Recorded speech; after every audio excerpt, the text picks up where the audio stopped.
And I think that has a big influence on like my upbringing and kind of the paths that I took. I think Islamophobia is a systemic thing, because kind of sometimes, when you hear the word migration, it might just feel like, oh, it's just that process of moving from one country to another, but it's much more nuanced than that. My dad would study, he would look after me, and my mum went to work and to earn us money. I got so many comments. I got comments that I'm going to hell because one is from one sect. I chose not to go with a Muslim therapist because I thought I don't want to be judged. But let me have that 5-minute prayer break. But I don't think, I just fell into deaf ears, and so that the future generation don't have similar issues like what I had.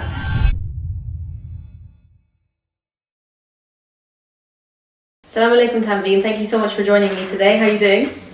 I'm fine, wa alaikum assalam. Thank you for having me here. Brilliant. It's amazing to have you on our podcast today, on the Inspirited Minds podcast, and you're here to talk about your research. So I'd love to hear about where the idea actually stemmed from originally. So I know that this is part of your doctorate research, and it's also a PAR methodology, I believe, the kind of research that you've done. So it'd be excellent to just delve a little bit into why you chose this particular research and this project, and tell us a bit more about PAR as well.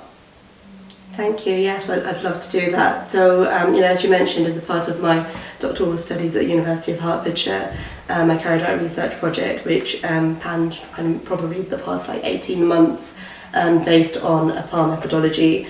The research project looks at Muslim migrants' experiences of migration, and then specifically looks at the role of religion throughout that experience. Two quite important kind of questions, I think. I suppose just thinking a bit about the methodology, which is I think a unique aspect of this research, which, as you mentioned, is the PAR methodology. So PAR stands for Participatory Action Research. It's a methodology that was pioneered by a sociologist, Kurt Lewin, in the 1940s. And one of his kind of pushes for this research was around his belief that social research could be something that helps migrant people who are oppressed, to kind of empower themselves. So through that process of engaging in social research and kind of that research kind of coming from within their own communities, that they could kind of, throw off the shackles of things like kind of colonialism, imperialism, and kind of all the other isms you can think of. But yeah, so that's kind of where his idea came from, and he created this methodology, which includes kind of participation of communities under research rather than researching people. So having them kind of participate in the whole process of the research, including the kind of forming the ideas and what they want to do, kind of what kind of questions appeal to them, and what issues are within the community that they see that they want to kind of do research and then like informing the methodology and then taking part in the other research aspects like the kind of analysis, and then contributing to the write-up and as we're doing here today, the dissemination of that as well. So in terms of just your own background and your own interest in this area, where did that kind of stem from? I know that we mentioned off camera that you've read a lot around this subject, so I wonder what kind of really inspired you to start the project in the first place. It's interesting actually. I didn't come into this kind of doctorate knowing actually what I was going to do my final year kind of project on, and what I wanted to research. But what I've always had is an interest in being a Muslim myself, and being from a migrant background where my parents are migrants, and I think that has a big influence on like my upbringing and kind of the paths that I took in life. Even my relationship to religion is highly influenced by this factor of kind of my parents being migrants and what their relationship to religion was and how that kind of developed over time. So I think although I didn't know what methodology or what I was going to do for my doctoral project, I was introduced to PAR through teaching at my university, and I think immediately it caught my interest, because I suppose one of my values is social justice, and I know social justice is a bit of a buzzword, now like people are using it left, right and centre, but when I say social justice, it's what it means to me is communities kind of being either facilitated to empower themselves, but and having their kind of voices heard. And I think it's kind of a little bit like Freire talks about this, about kind of the only way that communities can liberate themselves is through their own means. A lot of the time the systems around us, they kind of shut down conversations or shut down kind of the issues in lots of different ways, and kind of we see that kind of day in day out, I think, especially in the current context. Thinking about kind of what's happening in Palestine right now, and how those conversations are shut down within the institutions that we work within, and the wider kind of society. So I think it's really important.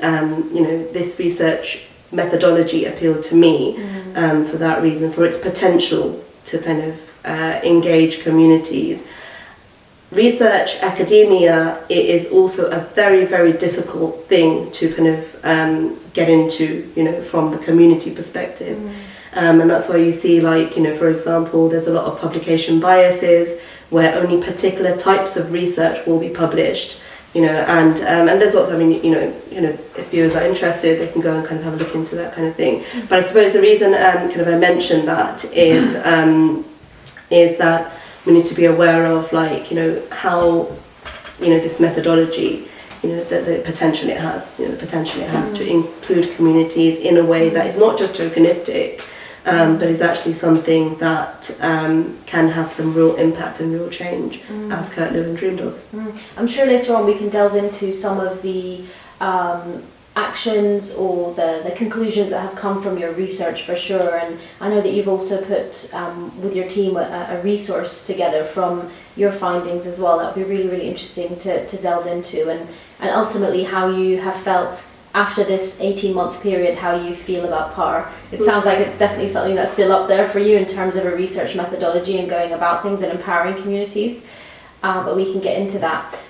You touched on your parents being migrants themselves and your own upbringing here, so I wonder if you can delve a little bit more in terms of what life was like here for you, growing up in the UK, and what barriers perhaps you faced and how you overcame them.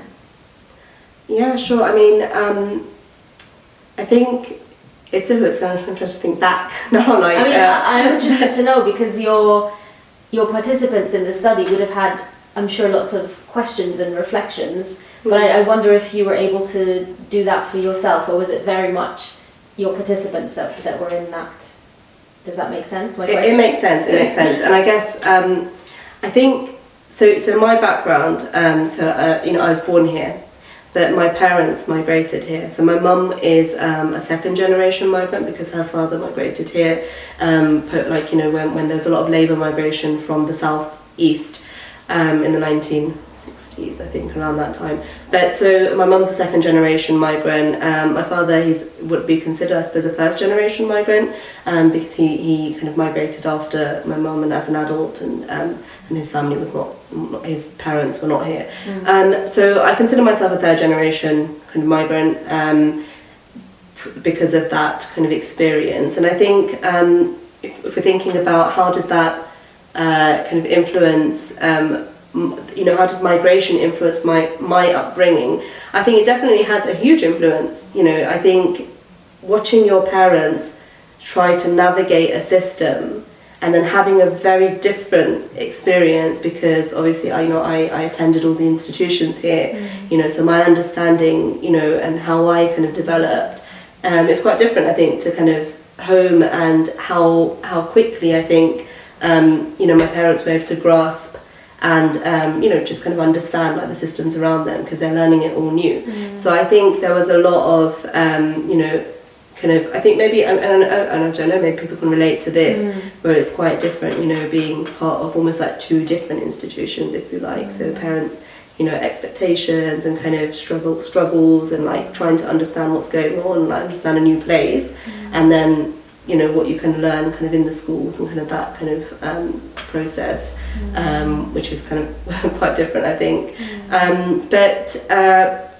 So growing up, did you feel that sense of kind of being marginalised, or did that come up for you at school, or were you visibly Muslim as well in school? Did you wear a scarf? Was there any kind of bullying? Like, what was your experience as a child? I know we're going far back, but Very far. I think I'll give you an example, right? And so when my parents came here, they had a particular relationship to institutions, right? And what I would say is that they, in their kind of hope to fit in, that it was almost like bending over backwards for like kind of institutions such as school. So if issues arose in school, and now, you know, obviously as a child you don't understand discrimination, you don't understand kind of racism, you don't understand marginalization, but you experience it, you feel it, right? And when you kind of, as an adult now, reflect back and I'm thinking, okay, those things happened, but there was nowhere to speak about it. or for you to be able to name it as well, as you So said. yeah, for you to be able to name it, and you know, even like things like you don't really have a space. If you were to go back to your parents and say, oh, these things happened, it's almost like, no, but you're the naughty one, right? Because of that relationship to institutions and power.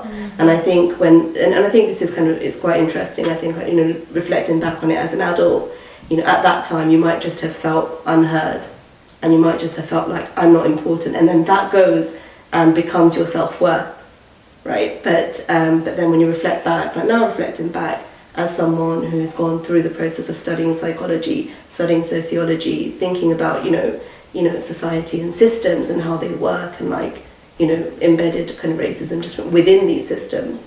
Now you look back and you think, so it wasn't meant in the way that it was experienced.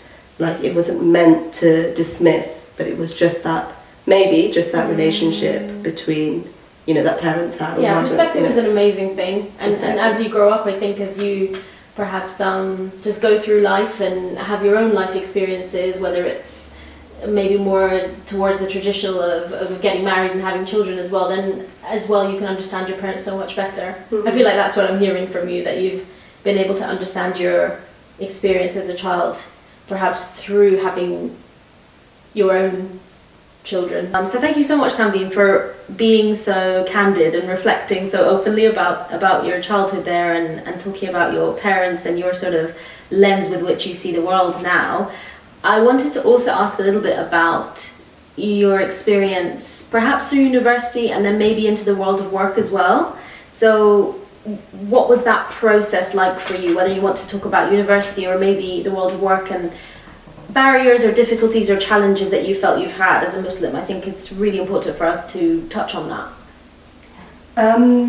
Or even others around you that you've seen that have had experiences or that have been shared with you, either through the project or otherwise. I think when we're talking about barriers as a Muslim, I think Islamophobia is a systemic thing. I think it's embedded in kind of all the systems around us.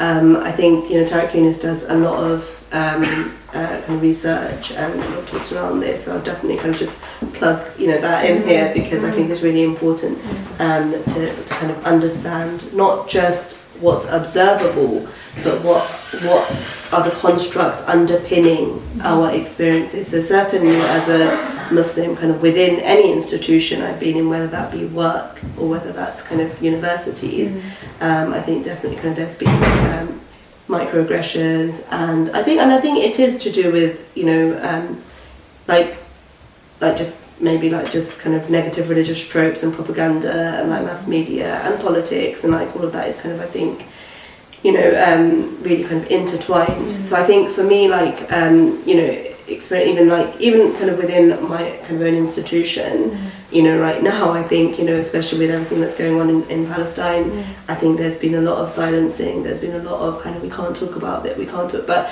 I guess my issue with that, you know, is it's not about bringing the politics into an institution, it's the fact that those politics exist in that institution anyway, and it's already there, you know. And I think it's very, like, you know, as a psychologist, I think for me personally, it's like it's not ethical to separate the two. I can't pretend to be apolitical, and I can't pretend that psychology is apolitical, because it's not, because we get to choose whose experiences get spoken about and matter, and whose experiences do not get spoken out about, what conversations are shut down and what conversations are allowed.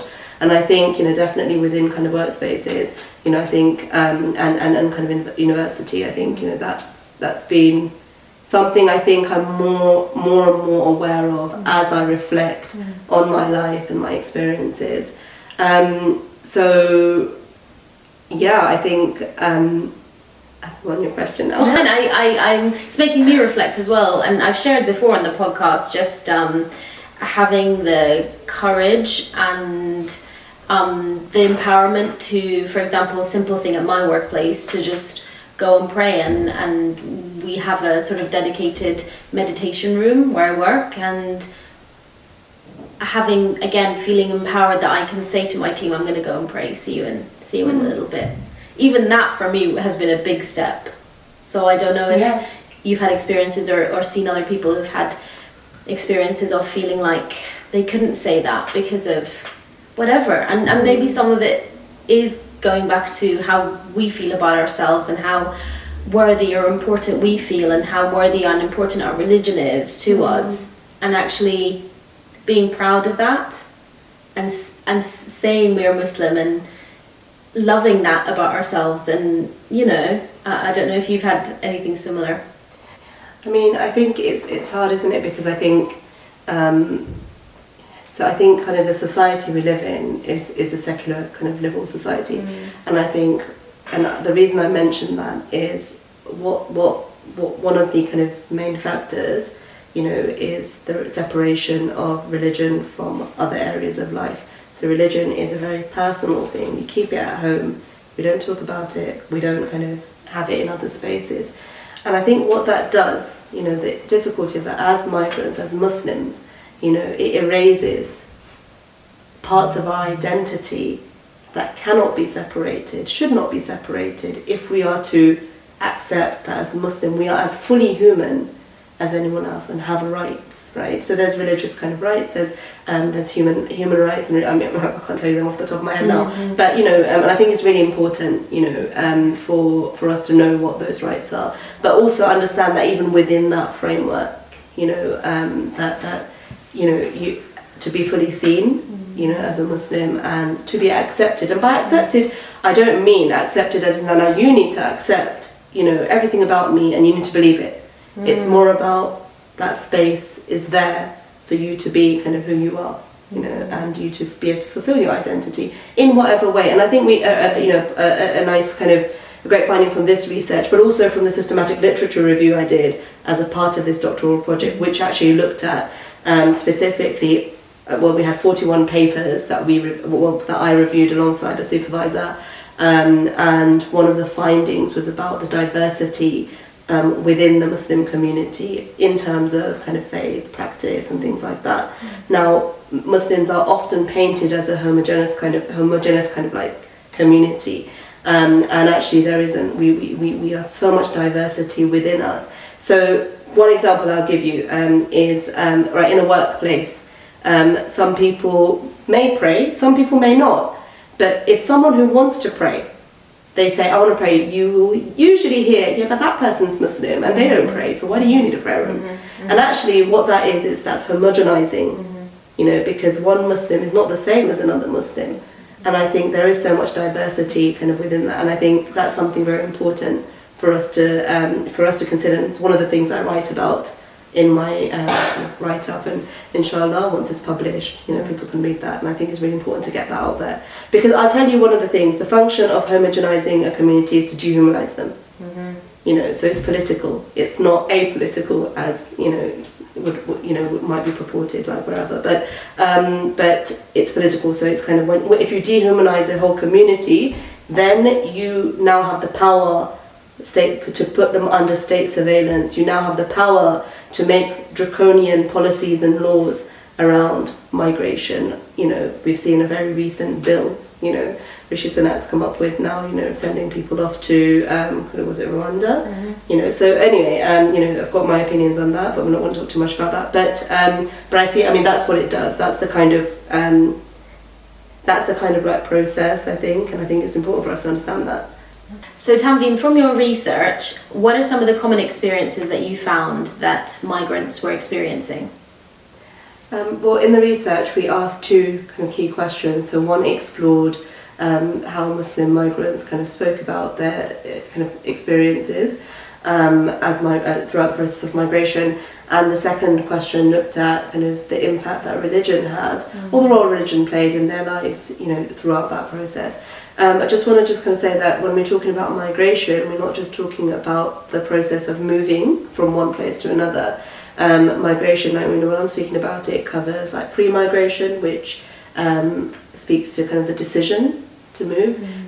Migration, obviously that whole movement and adjustment period, but then also post-migration. So post-migration would cover things like settling kind of in the country, learning kind of the ropes and learning kind of the system, and then kind of grounding yourself and finding root. So just want to make that clear, because kind of sometimes when you hear the word migration, it might just feel like, oh, it's just that process of moving from one country to another, but it's much more nuanced than that. Yeah, absolutely. And it sounds like through the research you were able to kind of categorize these different experiences that were shared by the migrants. Is that right?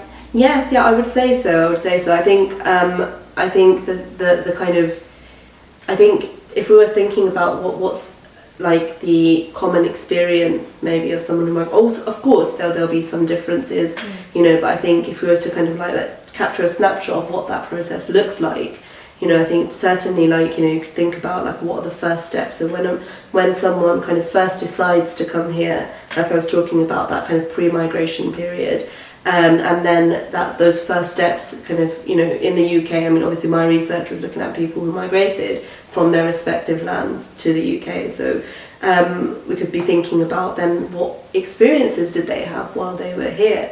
So the process of change, the process of growth, the process of getting to kind of know, how the UK system works, the institutions, the healthcare services, kind of all of those things that I think, it can feel like quite like, that, you might just, someone born here, that might just be, think that, oh, I already know all that stuff already. But actually someone who comes from a kind of different place has to relearn all these things, or learn kind of how that system works.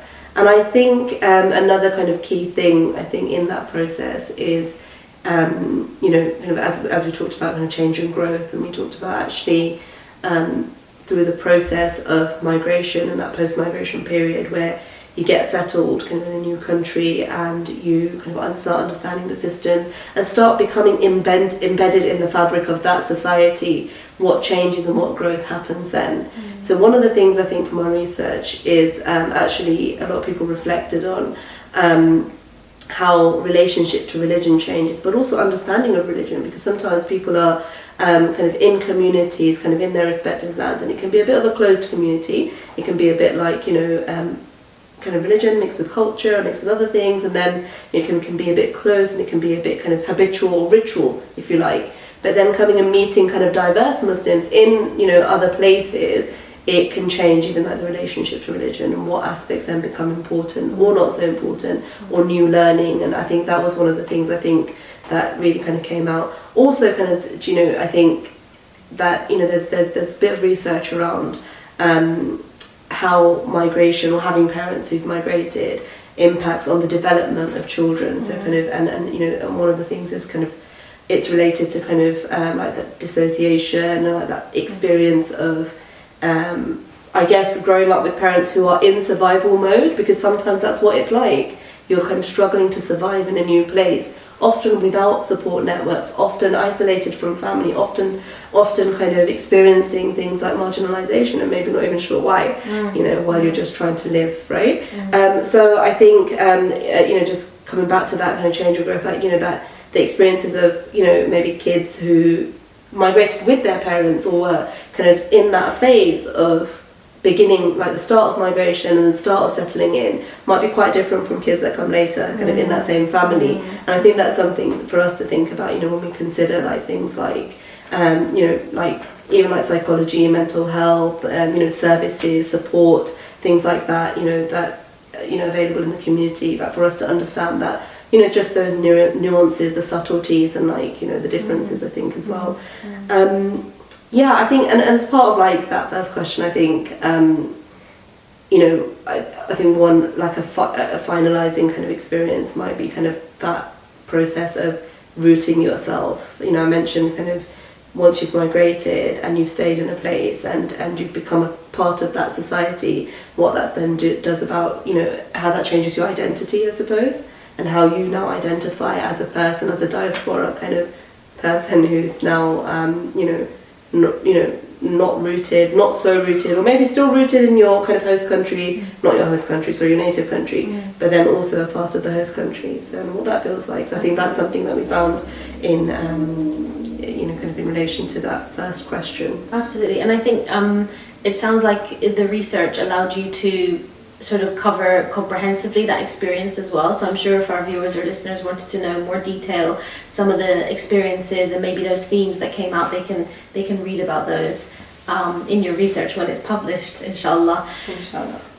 So I did want to move on to the framework as well and the 6 T's. So would you be able to introduce that to us as well? Yes. So obviously kind of once we'd developed these themes, myself and co-researchers kind of came together to really think about what the resource or the outcome of this project would be. So as I mentioned before, the kind of purpose of participatory action research is not just the participation in research, but it's also the action that comes from that, because as a methodology that seeks to support communities and help communities to make change from within themselves, I think the action part of it is a really important part of that whole process. So when I say action, it's really about, right, do we just leave these themes? Do we just leave them where they are? You know, because obviously that research is done, we can write it up, we can publish it, and it's, you know, it's done. But actually the whole process of participatory action research is, you do something with that research. You create something from that knowledge that you've now generated.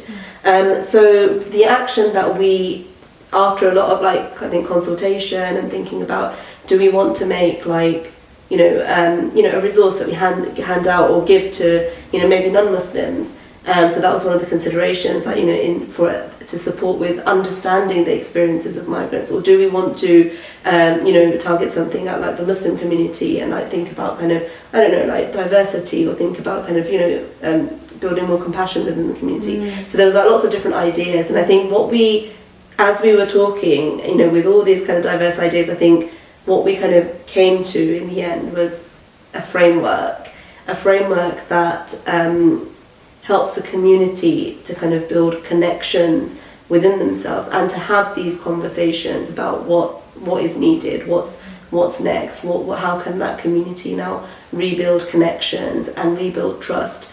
And trust is a big thing, because I think I think there's a lot of fragmentation within the Muslim community, and I think it hasn't just stemmed from within the community. I think there's lots of things at play. For example, post 9/11, a lot of mosques, now have surveillance and lots of other things, and we can talk about a lot of that, and how that impacts on the Muslim community now feeling like they can trust each other. And there's lots of things that come into play, I think, in the fragmentation of the community, lots of powers at play, if you like.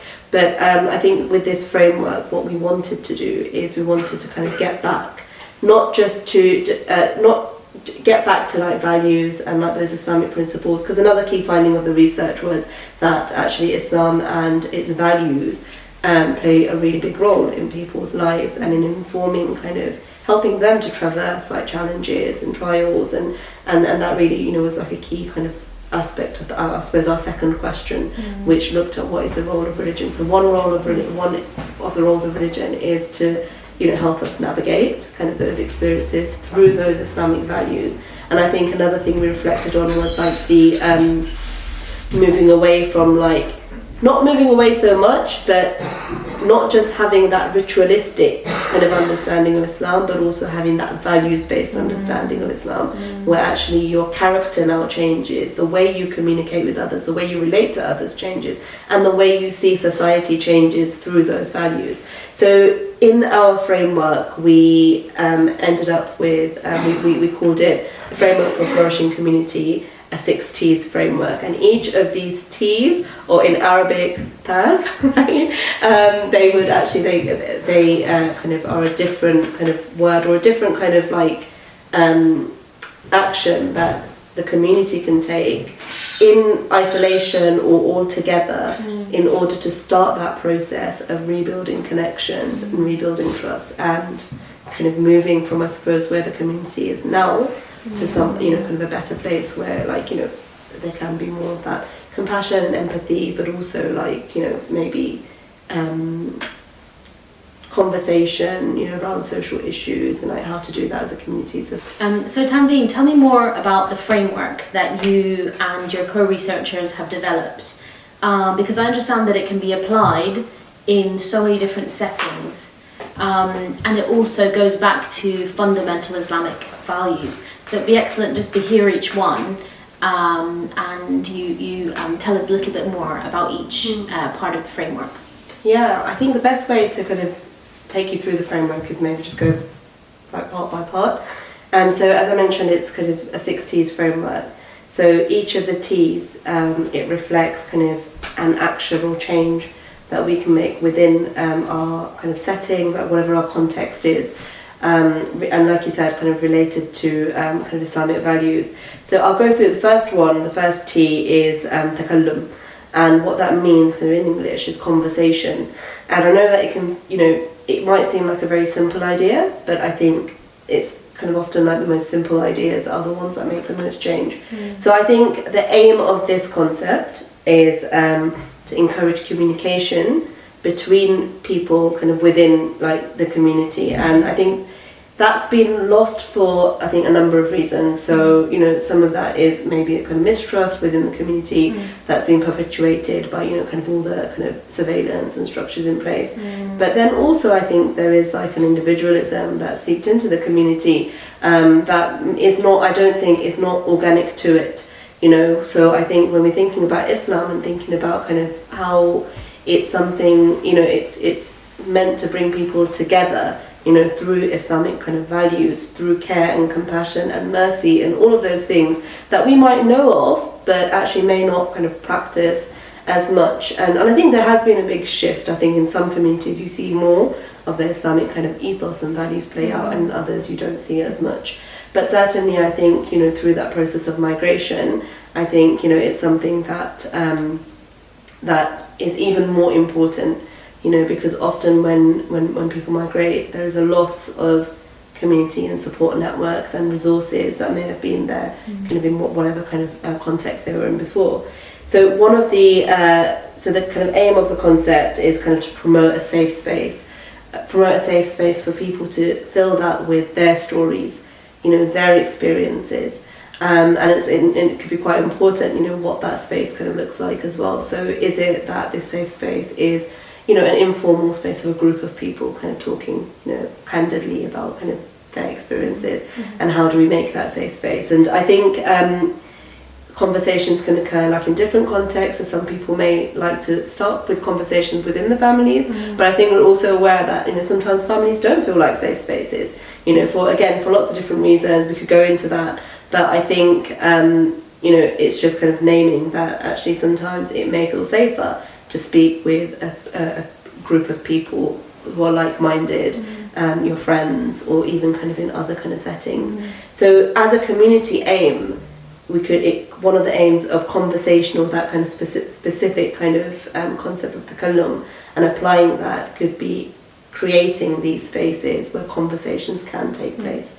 And ensuring through, kind of obviously refinement and kind of, thought and due process, ensuring that those, kind of what the practicalities of creating that safety might look like.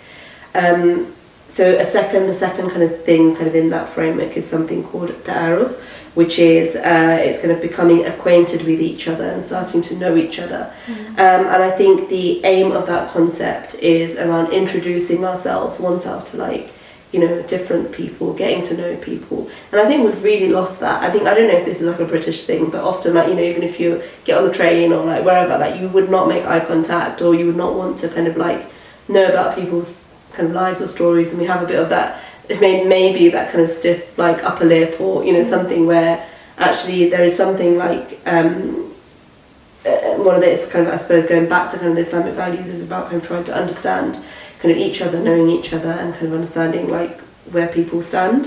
So I think that's again like quite important. And the action part of that could be seeking out these kind of opportunities to get to know other people. So, you know, not isolating, not kind of, you know, keeping to yourself as much, not removing yourself from society, you know, because we are part of society. And would you say that applies to within, say, the Muslim community, wherever, you know, that may be, whether it's a university or a mosque or whatever kind of community, but then also considering people that are not Muslim around you, also seeing the diversity there and, you know, building relationships, whether it's work or otherwise, or friendships with people that are also not of your culture or your religion as well, and the value of that as well. For sure, I think it's really important, you know, like I said, you know, when you're a part of society, I think it is important to kind of to understand it and like be a part of it and like kind of relate to like different kind of people from like all walks of life. As far as this framework goes, I suppose it is targeted, or it is kind of more about kind of how does the Muslim community flourish. But actually, you know, just as you said, a part of flourishing is being able to build those bridges and those connections in lots of different ways. And this is kind of the versatility of the framework, you know, going back to, rather than kind of us having like these specific things that we're going to do, let's go back and reflect on the kind of values that underpin our behaviour kind of in society. And it might seem a bit like, I know that sometimes spaces are not safe, like sometimes, you know, you may wish to connect with people in the workplace and whatnot, but actually racism, discrimination, marginal, all of that kind of comes into play, and it prevents kind of, you know, you from doing those things. So I think the value of this framework is even like having those conversations about how do I understand my position, my identity in these spaces, and even that in itself, understanding that, navigating that, speaking to people about that, you know, learning from people, how do, you know, other people kind of navigate that, I think is a really, really kind of valuable thing. Should I move on to the next? That'd be great. Yeah. So the next part of that framework is something, it's called the aluf, which is kind of bringing two or more things together, and it's really about reconciling differences. And I think we spoke, a part of the research was kind of, you know, the research kind of acknowledges like the diversity even within the Muslim community, and the importance of not homogenizing the community, because it's not a homogenous community. We're all individuals within, and we have our own, you know, we kind of practice in different ways. We kind of have, you know, our values and things that are more important or less important depending on kind of where we're at. So I think it's kind of acknowledging that and being able to have those conversations to reconcile those differences. Yeah, reducing the stigma and the judgment around certain whatever you might sort of believe to be a good Muslim might be different for somebody else, or like you said, the way they choose to practice their religion, and accepting ourselves, but also other people, as we said, that are not necessarily from the same faith. Yes, and I think it's kind of going back to this, you know, like idea or value, if you like, of as well of kind of who do we want to, like, our connection is with Allah, and how do we seek that connection? And, you know, through kind of this framework, it's kind of that's kind of key thing. Like if we're thinking about like what do, you know, as you know, a human living in the world, like what is my actual purpose, right?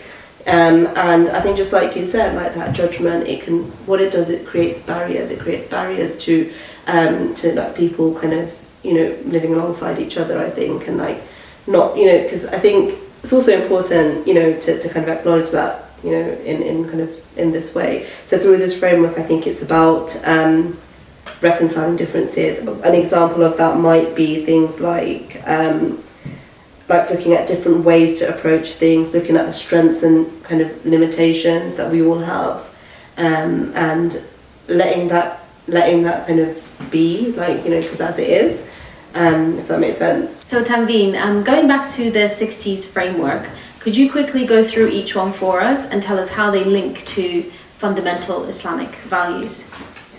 Yeah, sure. So out of the research, from the output of it was developing the 60s framework, and each kind of aspect of that framework, it links back to, kind of, as you mentioned, like a fundamental Islamic value. So I'll go through them very quickly, but you know there will be a workshop coming up later in the year where we can we're going to go into a lot more depth, and you know it's an interactive workshop, so people will be able to kind of see it in praxis. So the first T is takallum, and that translates to conversation. And it might seem like a very simple concept, but something that I think within our community, has been kind of lost, if you like, and it'd be really good to kind of think about how that might kind of help people to reconnect with each other, and kind of with others as well. So the aim of that concept is encouraging communication, promoting kind of a safe space for storytelling that people can fill with their stories and their experiences, but also for others to hear that story. And I think that's a really beautiful and powerful thing when we can hear each other's stories. I think it has, it has a potential, for growth and understanding and connection. And I think this is even, a kind of a tradition in Islamic tradition, is that tradition of storytelling. So when we look at the Quran, it's full of stories, and then when we look at the Hadith, it's full of that experiences of the Prophet ﷺ, and again the stories and the stories of the Sahaba. And I think so storytelling and relating stories and understanding kind of the values from those stories is a really important part of Islam. And I think it's one of the things that we need to kind of, one of the things what this framework promotes kind of going back to. An example of an application would be starting conversations in whatever context people feel safe in, but a part of the framework working within like maybe organizations or the community is about kind of creating some of those safe spaces for people to share stories, tell stories and hear each other. The second T is ta'aruf, which is kind of becoming acquainted with each other and knowing each other, and it kind of translates, I think, in action to kind of introducing yourself to kind of new people, trying to find out more about kind of, even like people within your current context, increasing your network, and it aligns with the Islamic principle of community and brotherhood. And I think that's something that, through obviously living in a society that is predominantly quite individualistic in its setup, I think it's something that has permeated, the kind of Muslim communities where, we have become more individualistic and we have become thinking more about ourselves than community. I mean, not always. There's lots and lots of fantastic examples of community and brotherhood, but I think it's something that we can definitely kind of go back to within our circle. So this could look like seeking out activities where networking, meeting people, meeting other Muslims, and or it could people outside of that as well, creating those bridges kind of between yourself and others. The third T is ta'alluf, which is bringing two or more things together, reconciling them with your current surroundings and environment, and it relates to kind of the Islamic principle of accept. I suppose you could say like whatever situation you're in, and kind of whoever you meet, it's kind of like accepting that. But I'm to stop because it's accepting Allah's will. Yeah, accepting Allah. That's what I was going to say. Wherever Allah puts you, you're here for a reason. Yes, yeah, that's it. So the third principle is ta'alluf, which translates to bringing two or more things together. And this concept is kind of really around kind of adapting to the culture, adapting to kind of new experiences, and accepting accepting kind of Allah's will. Which kind of translates like qadr, and accepting that, but also accepting qadar, which is free will, which is kind of your capability to enact change and make decisions within your own life. So I think it's accepting those two things and reconciling them, reconciling yourself with them, I think is a really kind of powerful thing, especially when it comes to trials and challenges and things like that, within that migrant kind of experience. And being able to kind of say, okay, this is where Allah has put me, and this is kind of, it's my trial, and I think having that positive hope and positive regard of Allah, that Allah will get you through those experiences. So, I guess in practice what that might look like is kind of reminders of those principles and kind of practicing. I mean, we call it in psychology, we call it radical acceptance, like that acceptance of like whatever situation you're in. And obviously from the Islamic values perspective, we talk about kind of accepting qadr, and that's the language that we might use. So I think it's kind of a nice reminder and practicing that day to day. The fourth principle is ta'awun, which is mutual assistance and connection. That's what it translates to. And it's really about going back to that community spirit of helping each other. And I think this is really important and key because, you know, as humans, we are social creatures, right? So we don't live in isolation, we live in society, we live as you know, with others. And I think, you know, it's really one of the beautiful things about kind of the Muslim faith is that embedded within the faith is the idea of wanting for your brother what you want for yourself. And embedded within the faith is the idea of things like sadaqah and zakat, but sadaqah generally, like, you know, giving of your wealth, not holding on to it, helping other people. And we know sadaqah can translate to lots of different things. So I think that's the kind of main kind of principle, the value of kindness in relationships, the value of kind of assisting other people. And in practice, again, you know, if we were thinking about how do we practice this, there's lots of different ways. I think there's so much diversity in kind of this principle. The fifth principle is ta'atuf, which is mutual kindness, and this encourages compassion and empathy between people. And I think it's a really important thing. I think it is something that it can get really kind of lost, can become, you know, because I think sometimes we all have our defense mechanisms, right? We all have like our own upbringing and injustices that are done to us throughout our life from different people. And often kind of the reaction might be, or the impulse might be to kind of, I'm going to cut people off left, right and centre. And like, but I think actually coming back to what makes you you, coming back to your values and thinking about, is that the person I am? You know, to kind of do this kind of things. Obviously, there are lots of instances where actually that might be the appropriate kind of course of action. But I think this is more about encouraging compassion, empathy, mercy. You know, in the kind of tradition of the Prophet ﷺ, who had many enemies, many people kind of tried to cause harm, but he kept his character and his approach.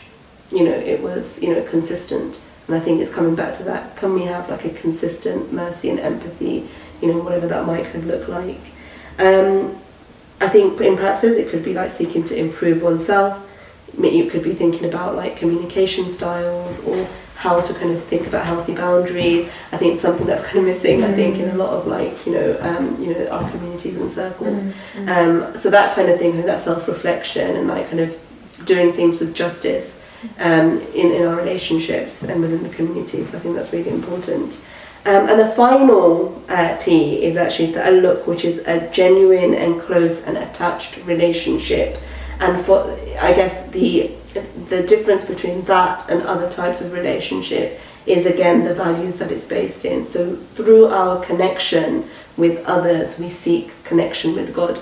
And I think that's a really important thing, because if we see it in that perspective, then whatever we do, whatever sacrifices we have to make, whatever extra effort we have to put in, whatever, you know, kind of, whatever we have to go through kind of in our relationships, I think if that purpose is like, actually, I'm going to do this thing, like, you know, with the intention of connection to God and seeking that, you know, that value, then I think it can really lead to long-lasting, attached kind of relationship, which is, just like something kind of, that can be quite like, it can be transforming, I think, for a community when that kind of relationship can exist. So thank you so much, Tanveen. It's been a real pleasure talking to you and learning so much from you about all of your research.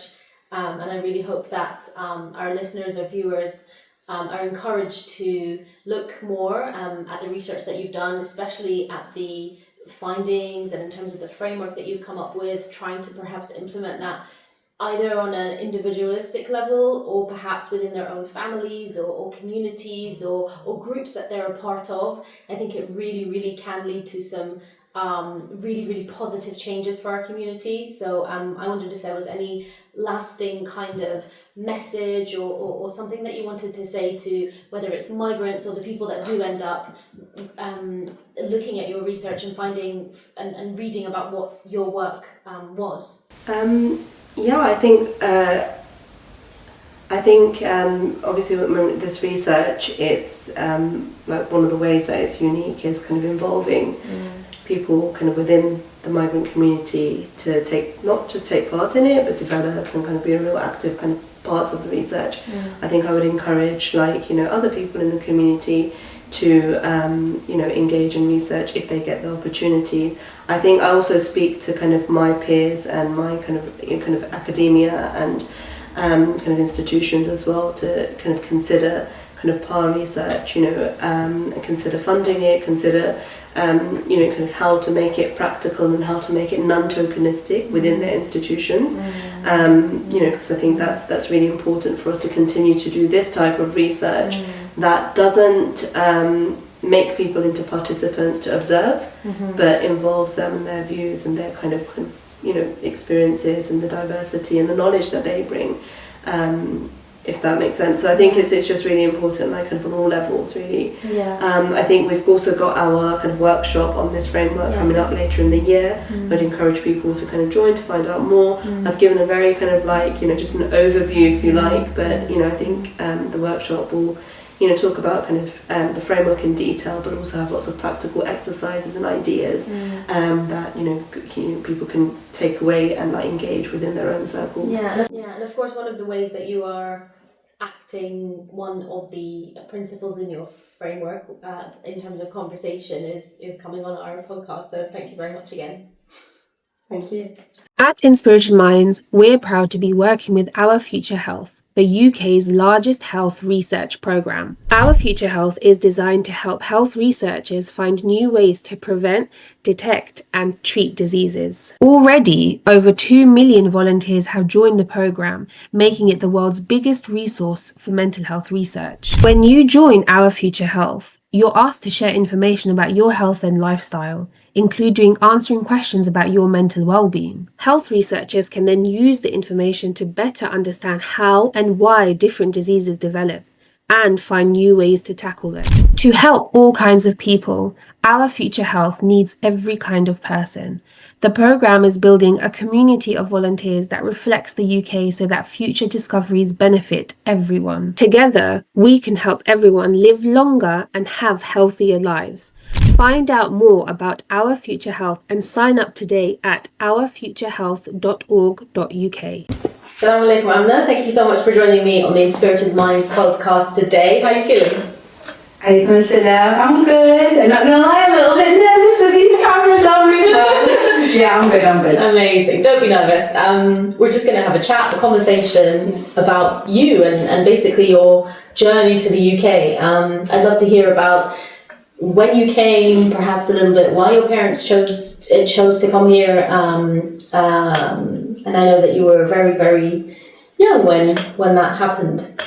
Yeah, so let me think. So my dad got an opportunity from the World Bank and the Iraqi government. I'm Iraqi, and they were doing like a scholarship for a few people around the world. And then what the whole purpose of it was to learn and then to take it back to their country to economically develop the country. And then so it was meant to be like an amazing opportunity. 2 salaries, so that's amazing. Then we got to England, and then a few days later the Gulf War happened. So the Gulf War happened, and then they shut off both salaries, so they didn't have anything. And then they didn't recognise any education that my dad had previously. So we essentially just started from scratch. And so that was my beginning in England. And I think back to it, he always says like his first salary was at 37. So it must have been 10 years or something that he's been studying, like through all the qualifications, getting all the training, before he got his first salary in England. So that's a lot. And so my dad would study, he would look after me, and my mum went to work and to earn us money. And then we lived in a room. We lived in a room, the 3 of us, for many years. And then it slowly progressed. And when I came onto this project, like with Tanveen was looking for, she was like, immigrants. She was like, immigrants. And I was like, I'm an immigrant, I can do this. I was on maternity leave at the time. I thought, I'll do a fun project, why not? It might be interesting. And she was like, no, you're a child of an immigrant. And I said to her, no, we have experiences too. We matter. I was like, we have experiences too. And I think the perspective of a child of an immigrant is still impacted by that. So when I was, growing up, like in, primary school, high school, I just did whatever my parents told me to do. Like I didn't really have an opinion, or I just went through the motions. Same in college, like, what topics to pick, what subjects to pick. 'Cause science, you need to do something in healthcare. Maybe that's an Iraqi thing, I'm not sure. And is it an Iraqi thing? You tell me. Yeah, I thought so. All right. And so like I was like, okay, and so my community, I would say, was just a few family friends. So we just had a few family friends. I think I was like the only Muslim in my school. Me and another guy, I think. We were the only Muslims. So anytime when I was learning about Islam, anytime my friends, my English friends, let's call them, would do something, my parents would be like, oh, they're allowed to do it because they're not Muslim. So I'm like, oh, this is what being Muslim means, and you're not Muslim, so you're allowed to do that. They're allowed to do that in their religion, or, in their home or whatever. So I was like, okay, that's fine. So I just had a really insular type of life. Then I went to university, and I met many Muslims, which was a real shock to my system. So I think it's like not the first time of freedom, but the first time where I'm exploring something on my own, not protected by my family or guided by my family, let's say. And I think that was like, would I call it a culture shock? I think I was dissociated at the time, so I didn't know it was a culture shock. But if I reflect on it now, I'm like, that was quite extreme if you think about it, going from a few family friends to a diversity of people. So I've got one parent is from one sect in Islam, and I've got another parent from another sect in Islam. And in Iraq, that's very normal. Like did you find that was common for you in your family friends? With being Kurdish, I most of the people that we knew, and my parents are both Sunni. Yeah. But I know that in Iraq it's not uncommon for Shia and Sunnis to be married and live together in harmony, basically. Yeah, super normal. But then when I went to uni, and I don't know, you just speak to people, you're like, oh, are you Sunni or Shia? I'm like, oh, one from one, I'm just a Muslim. And they were like, oh, I got so many comments. I got comments that I'm going to hell because one is from one sect. I'm going to hell because somebody's from another sect. I wasn't wearing a hijab at the time. I'm going to hell because I'm not wearing a hijab. And I went from never speaking like this, I wasn't raised like this in any way, to people just giving their opinions based on their own background and how they were raised as Muslims, about me and my faith and what's my ending going to be like. And then I would come home, I'd be like, oh, blah, blah, they said that I was going to go to hell because of this and that. And he's like, oh, it's not important, you should be a good person, like good character is the heaviest on Judgment Day, that's all that matters. Don't divide and conquer, Muslims are just Muslims. So that, I was really raised in that way, and the family friends we had were the same. But then I started learning about Islam differently when I went to university. So I went to Arabic school, but in Arabic school I just learned everything off in Arabic, had no idea what it meant, like just passed those exams to get into the next year, didn't understand. And I think the first noticeable thing is I went to a hadith class in uni. I went to uni in Liverpool, really lovely sheikh, it's called Sheikh Ibrahim Osiefa. I don't know if you've heard of him, but he's a cool Scouts guy, him and his wife. And I went to a hadith class and I was like, oh, what's a hadith? And I told my parents, like, how do you not know what a hadith was? But for them it was so natural in Arabic because they got taught it in school. Yeah. I needed to be taught everything in English. Like, I needed to understand Islam in English because the language is a bit more complicated than conversational Arabic, I suppose. And I fell in love with Islam then. And I started with like a Islamic Awareness Week. Then I was like, oh, it's actually quite interesting. And and then I just went to more and more like lectures. I started learning about it, and then a year later I put a hijab on, and then I started making friends from all over the world, like all different types of Muslims. Still the sect thing, it was prominent in my uni life. Like everyone was one sect or another. You couldn't just be like a Muslim. You couldn't just be a Muslim. It was really important for people, but I didn't understand why it was so important for people. And each to their own, you know.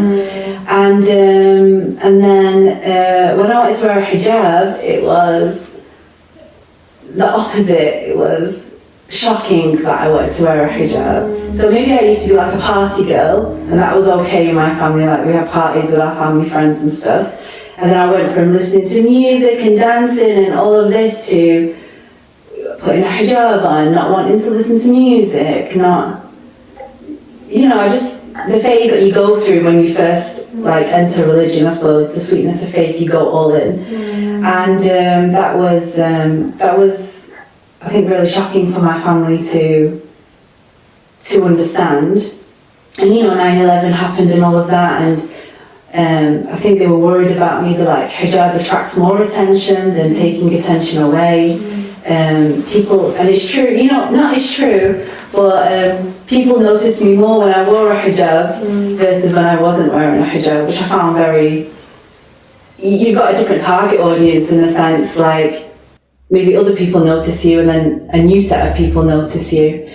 And then, so then when I put my hijab on, my dad was like concerned for me, and he was just like, maybe just back off from these lectures and stuff, and you know, wear a hijab, but just back off. I don't want you to become too extreme, because he didn't know the people that I was, you know, listening to, and now he loves them. But at the time he was just scared for me because he didn't know.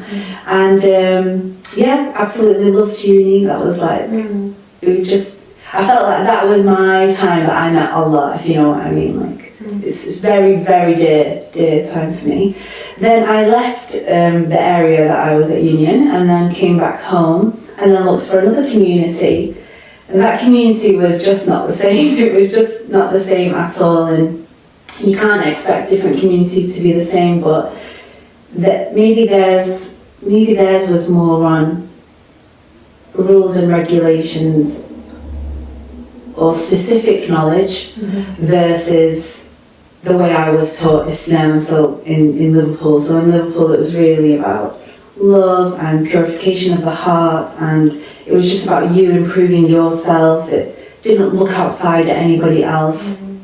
Whereas when I came back home and I tried to, try different communities, I would say, I found it a bit more harsh, judgmental, not safe, like you had to look a certain way, you had to know, you had to know things that I didn't know.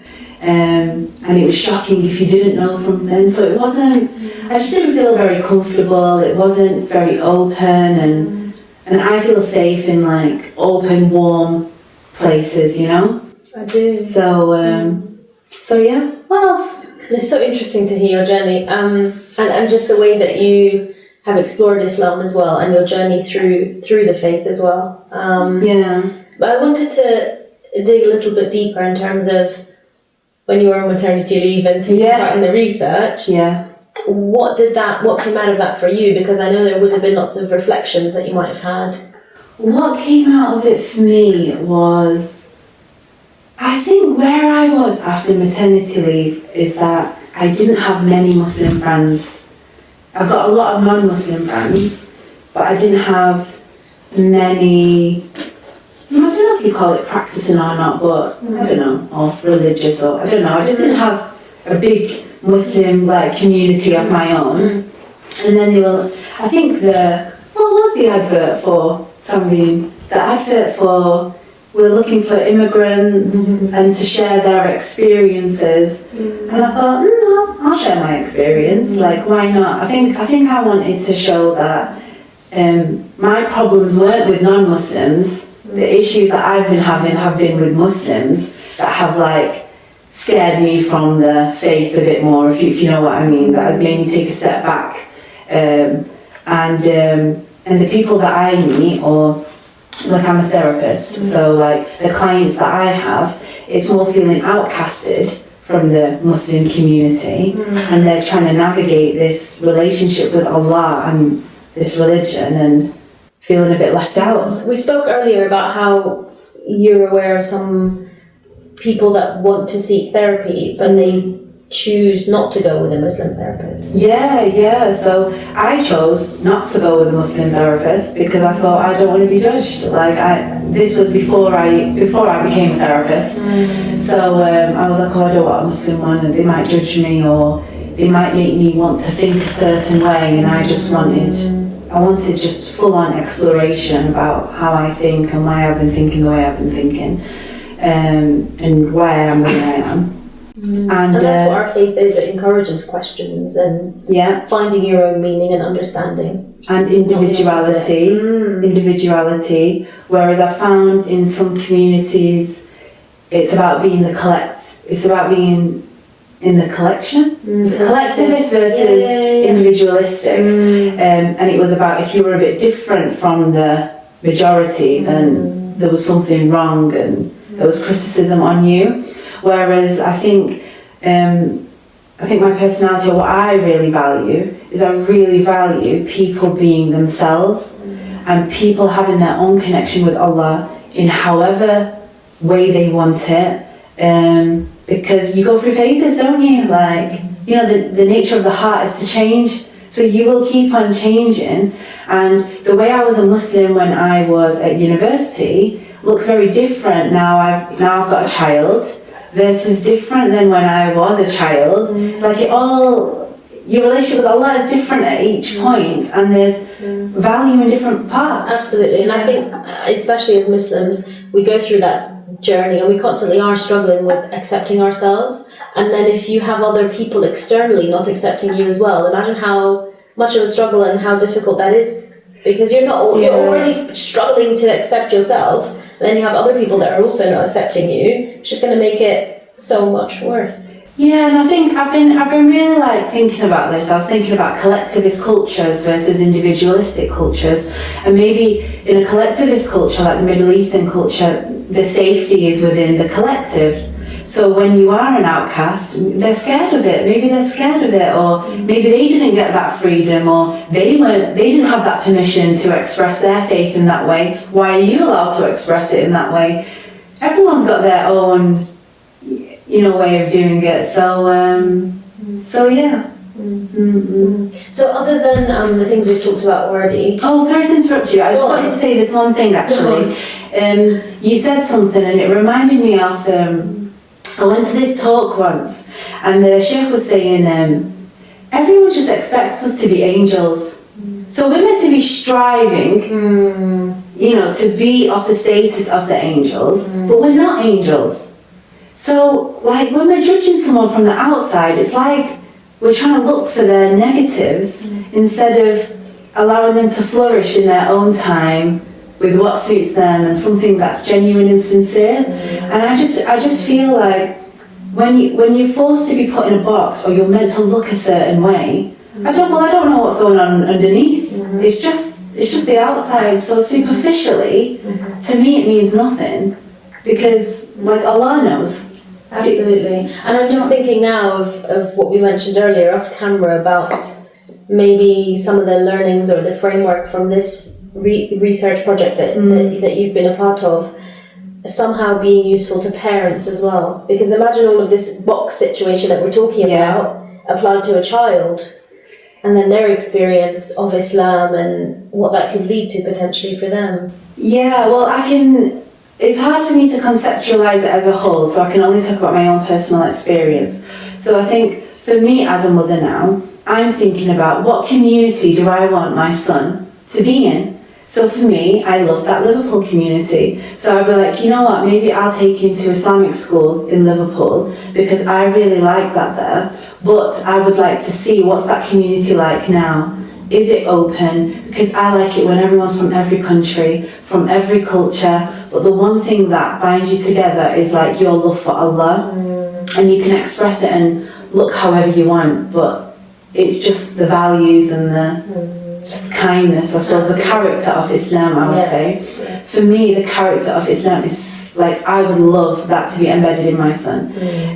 The rules and regulations, they come part of it, but if the character, it doesn't, you know, as he's growing up. So that's how I'm thinking about it. So who would he be speaking to? So if we start from the beginning, so like takallum.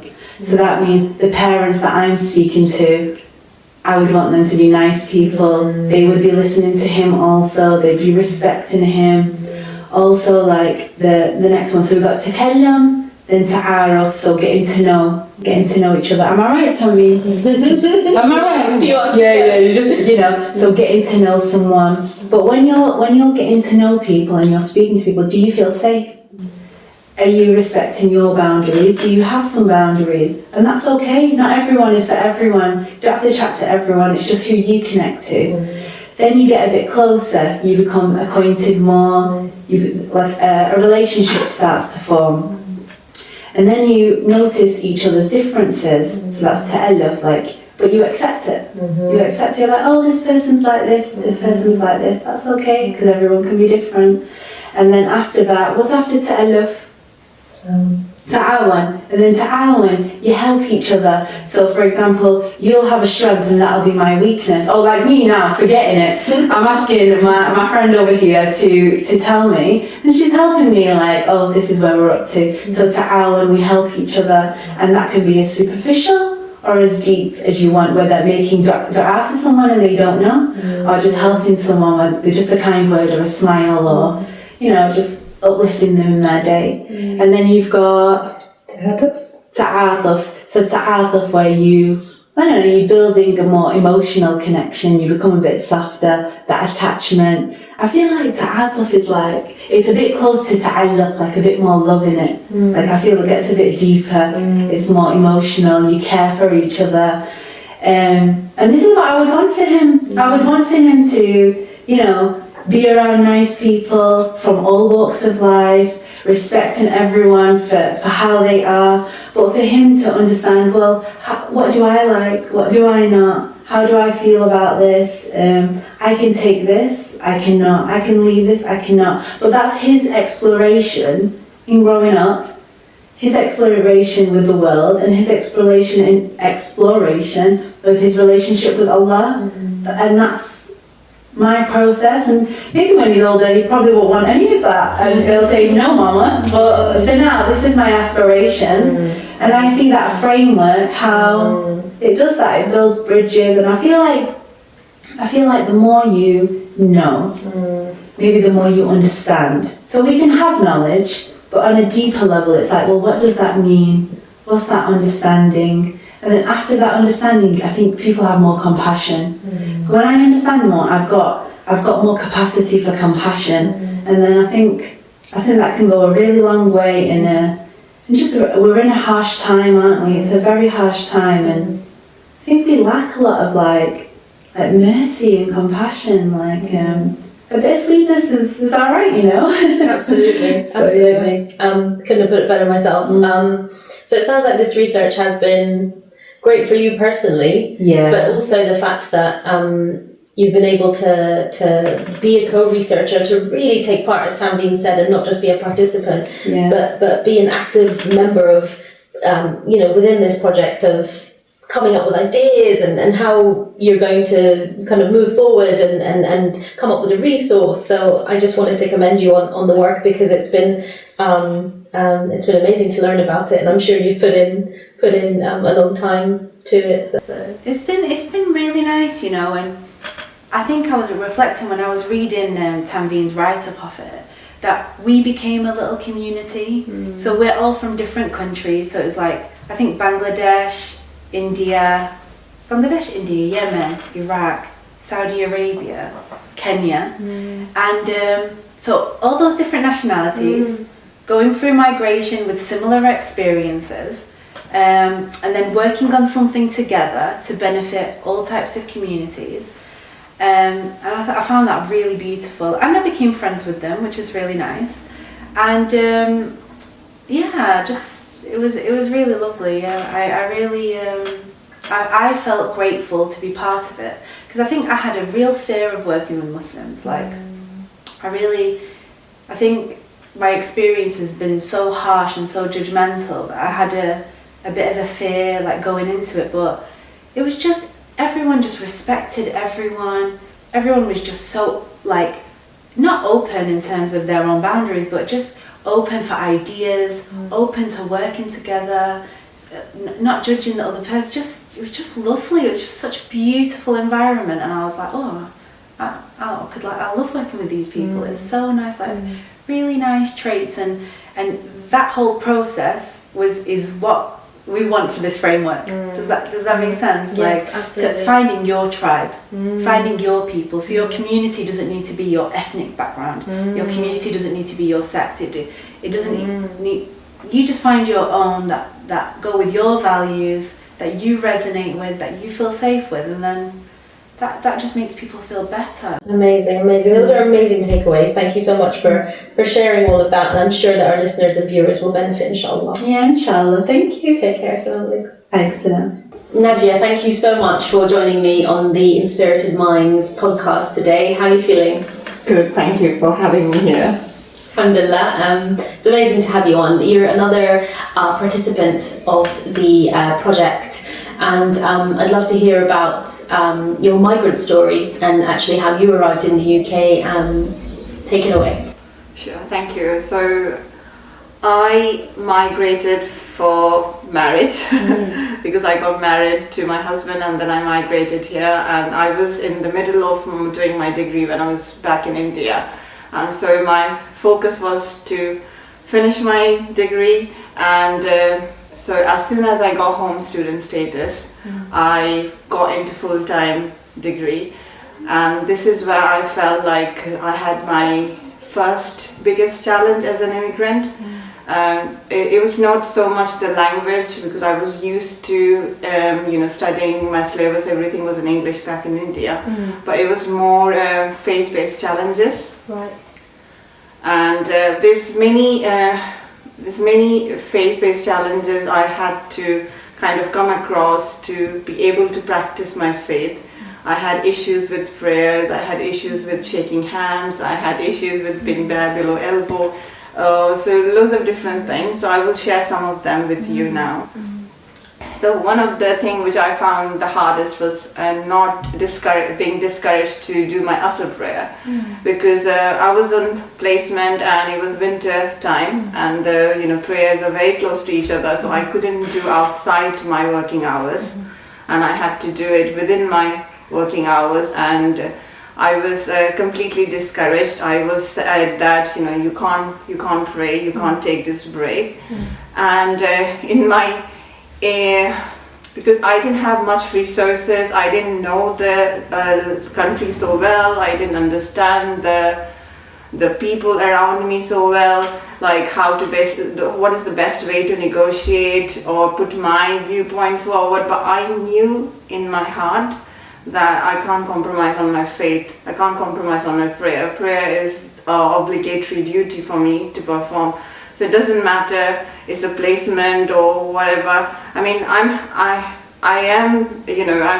don't think I can please people at the cost of not following my obligatory duties. So that was inside my heart.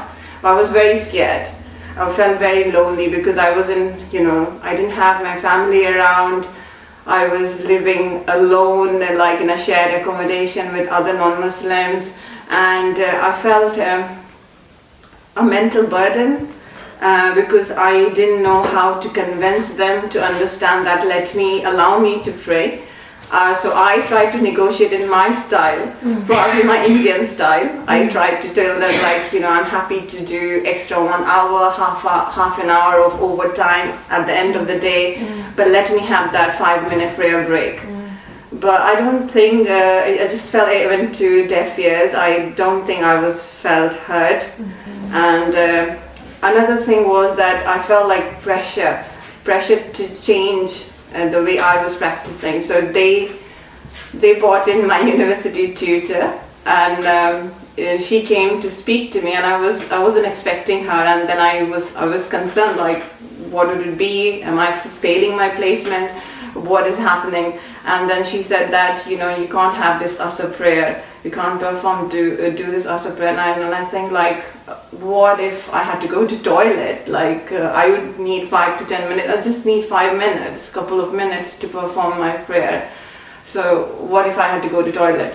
And she said, like, you can't go to toilet for 5 minutes every day at the same time. So I just felt like, I don't know, like I felt I don't know how to convince them. And there was just one issue after another on the placement, and I just felt like, what should I do? I mean, I know I can't compromise on faith, like how should I communicate? And sometimes I felt, is it because I'm an immigrant? Is this why? Am I not being able, am I not culturally intelligent to put my viewpoint towards them? I don't know what was happening. And where did that lead you in the end? Was it just a done So that they this- said I wasn't- you I absolutely was- cannot? Sorry. So they said you cannot do your asr prayer. Yeah, so and they had- it stopped there.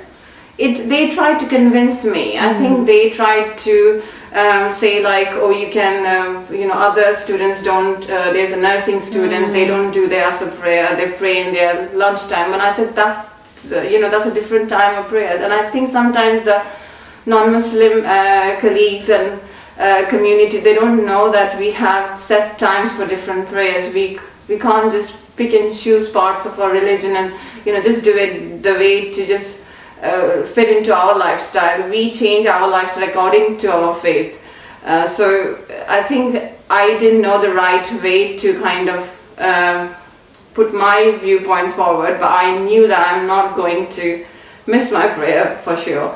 And then this is why it led into bringing tutors in to convince me. And then I had issues with shaking hands, where in one occasion I politely kind of declined to shake hands with an opposite gender, and the person was the patient's husband, and I shook hands with the wife, the patient herself, but I didn't shake hands with the man. And I was compassionate, and I felt like he probably doesn't know my faith, that I can't shake hands with opposite gender, because in Islam I had limited learning and knowledge of Islam as well. So I knew whatever little bit I knew, that I know that Rasulullah or Prophet Muhammad sallallahu alaihi wasallam, he discouraged the act of touching opposite gender for unnecessary reason. So if, for example, it was a clinical reason, like I have to change the dressing and I have to check the wound or something of that sort, then I can understand the need. But just to please somebody because their culture is to shake hands, I felt like I can't do that. I felt like I'm not being true to myself or my principles or my beliefs or my ethics. I'm probably picking and choosing.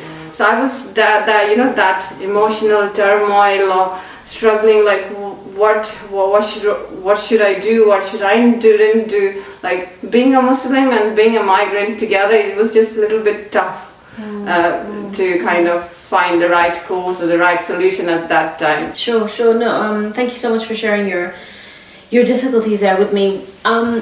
In terms of what happened after they said that you couldn't pray, just going back to that, was that the end of it? As in, were you not able to do that on the placement at all? No, so I used to. So it happened at the very end of my placement. So I had only, certain time, or I think 1 or 2 weeks more when I had to do this. But luckily, alhamdulillah, I got to do my prayers. And I always used to rush. But imagine the rush, like, even my lunch prayer, when I used to do my Dhuhr prayer, I used to go to the toilet, I would have my tea, I would have my lunch, I would reflect back because I was a student, so I would do like what the feedback I've got from my supervisor, all that in that half an hour, and then making wudu and making my Zuhr prayer. And this is different, so that was already a rush for me. So I was not at ease, and then asking to do the Asr prayer, to squeeze in and the Asr prayer, that religiously it didn't fit as well. So I don't think I could, justify myself that why am I doing this? Am I just doing this to, what is the right word? I don't know, got lost here. I don't know what the right word, like to fit in or something. So it was, and I, now reflecting back, and I just felt like, even as a student, if you should be allowed to, mentally refresh yourself, get a break, stretch yourself for 5-10 minutes, that should be allowed, because then only you can give your full potential as an employee or a student. So let alone, obligation. Yeah, and so this is similar, right? This, for us, performing the rituals or the belief, the faith-based practices we are believing. I call myself Muslim, so I have to practice that. And if I'm not doing it, I'm not fulfilling, I'm not, my mind is not at ease. I'm just, struggling, because I'm, how can I not pray the days when I'm on my placement? And, and it was, placement is like a long time, Thank you for sharing that. So I guess on this project and the research, you were able to vocalize those struggles that you've had. How did you find that experience and going through it? Did you find it cathartic at all to talk about the challenges that you had faced? Yeah, I think it when you have a difficult memory, you talk about it, it does bring back little, makes you stressful, but at the same time, and I thought this is maybe God sent, that I am supposed to talk about, and so that the future generation don't have similar issues like what I had. And I felt like, alhamdulillah, coming to UK, I had a lot of blessings. Going to the local masjid, the halakas, which I don't think I would have got opportunity somewhere else. And I am actively a member of a women cyclist group in here in the UK as well. I don't think I would get these opportunities somewhere else, or not every place in the world. So alhamdulillah, I am grateful for what UK has to offer. But I just felt like the experience I had at workplace was difficult. People don't want to openly explain that they need a prayer break or they need to practice their faith. There is always hide and seek kind of game, which I don't think there need to be, because your mind is not ease and it's not good for your mental well-being. And I don't see it being inclusive for all the people of different, and it's not just for my religion, I just don't want it for any other religion either. So everybody should be allowed to get this leeway or liberty. Absolutely, and I don't think it is. I don't think it's a leeway at all. I think it's a right, and it should be accommodated for in every setting and in every possible way as well for everybody. As you said, it's not something that perhaps some time for meditation or prayer just for Muslims, but other people of other faiths and no faiths may want to do that as well. So it's definitely something that I think a lot of whether it's companies or other workplaces should be absolutely considering and putting into place. I completely respect if sorry to interrupt you, I completely respect if somebody of the same faith as me doesn't want to do that prayer. That's absolutely their choice. But I want me to be given that freedom to make that choice. I shouldn't be pressurized to follow in a certain way. Absolutely. That's what tanveen was talking about earlier, about Muslims exactly. not being homogenous exactly. in the way that we practice our faith. Absolutely. And I wanted to also ask you about Islam and how you think that helps, and what Islam teaches us in terms of how we can build resilience. Okay, so when I think about resilience as a migrant, I think about this ayah in Surah Al-Hujurat where it says that, O mankind, I made you into nations and tribes, get to know one another, learn from one another. So alhamdulillah, I think it's a kind of a default tradition among us Muslims. We love socializing, we love helping our neighbors, Muslim or non-Muslim. We like interacting, we like sharing our food. We try and make an effort. So it's a default thing in us, alhamdulillah, which is a blessing. And as a migrant, you have no choice but to do this, to kind of survive, to grow, to prosper, you have to interact and you have to learn from one another. It's not easy, especially when you have differences, hardcore differences. It's not easy, but there is definitely an opportunity to grow and learn and be more compassionate. And this is how I think we can grow as a society, Muslim or non-Muslim, together to flourish as a UK community is needed. So Najia, my final question for you was about what advice you would give to immigrants or other Muslims who might be new in the workplace or starting university or anything else that might be different, a new experience in their life. So I think I can summarize them and categorize them into 2 points. One is to socialize and learn from the people around you. So make effort to mix, just like how it says in the Surah Hujurat, which I just mentioned earlier, like get to know one another. Allah subhanahu wa ta'ala wants us to learn from one another. This is how we're going to be more resilient, more compassionate. So definitely lots of socializing, have fun, whichever way you want to socialize. For me, it's always therapeutic, to be around people. I enjoy, I think I'm a people person. I like listening to people, I like talking to people, I can talk to strangers on the bus. I enjoy socializing, and especially if something reminds me of Allah subhanahu wa ta'ala, whichever way, I feel very therapeutic. So whenever I'm down, I'm more socializing more. So that's my therapy. So that would be one of my key tip for anybody, especially if they are extrovert, then please go for it.